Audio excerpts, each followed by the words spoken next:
नमस्कार। आज हम जानेंगे भाषा का विकास कैसे हुआ। हिंदी भाषा संसार की सभी भाषाओं का अध्ययन दो प्रकार के वर्गीकरण के तहत किया जाता है। एक है आकृति मूलक वर्गीकरण, दूसरा है पारिवारिक वर्गीकरण।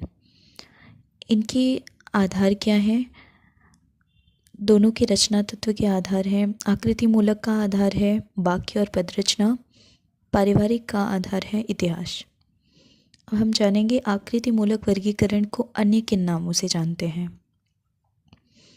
तो इनके अन्य नाम हैं रूपात्मक वर्गीकरण, रचनात्मक वर्गीकरण, व्याकरणिक वर्गीकरण, वाक्यात्मक वर्गीकरण, पदात्मक वर्गीकरण, पदाश्रित वर्गीकरण। कुल 7 इस प्रकार के अन्य नाम भी हैं इनके।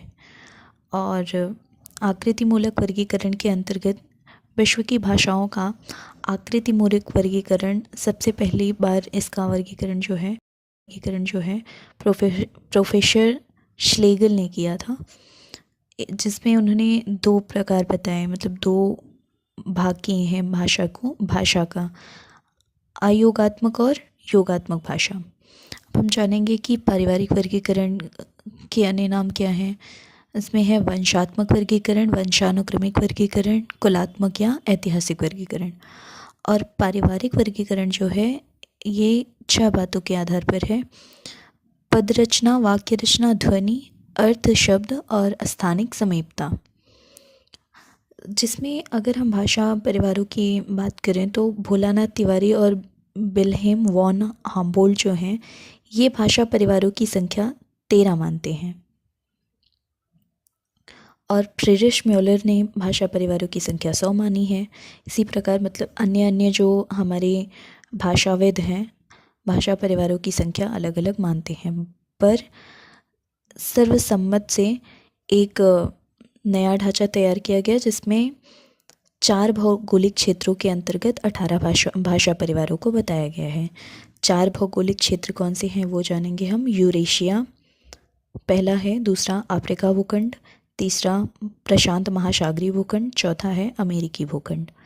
अब यूरेशिया भूखंड में कौन सी भाषाएं आएंगी, भाषा परिवार कौन से आएंगे वो जानेंगे।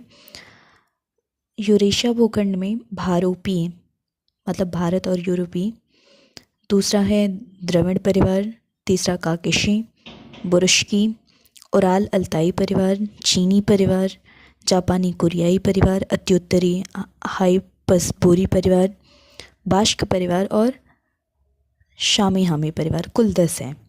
उसके बाद आएगा अफ्रीका भूखंड। अफ्रीका भूखंड में 3 भाषा परिवार हैं: सुदानी परिवार, बंतू परिवार, होनतोत, बुशमैनी परिवार। उसके बाद प्रशांत महासागरीय परिवार के भी 4 भाषा परिवार हैं: मलय पोलिनेशियाई परिवार, ऑस्ट्रेलियाई परिवार, पपुई परिवार और दक्षिण पूर्व एशियाई परिवार। अमेरिका भूखंड के एक ही भाषा परिवार है, अमेरिकी परिवार। इसके बाद भारोपीय भाषा परिवार जो यूरेशिया भौगोलिक क्षेत्र के अंतर्गत था, उस भाषा परिवार के अंतर्गत 10 भाषाएं आएंगी, जिनको ध्वनि के आधार पर इन भारोपीय भाषा के 10 परिवारों को 2 वर्गों में विभाजित किया गया: सतम और केतुम। सतम में 4 भाषाएं आएंगी जिसमें भारत ईरानी है, बाल्टो स्लाविक है, आर्मीनी है और अल्बानी है। केतुम में जर्मनिक, केल्टिक, ग्रीक, तोखारी, हितो और इटालिक, ये 6 हैं।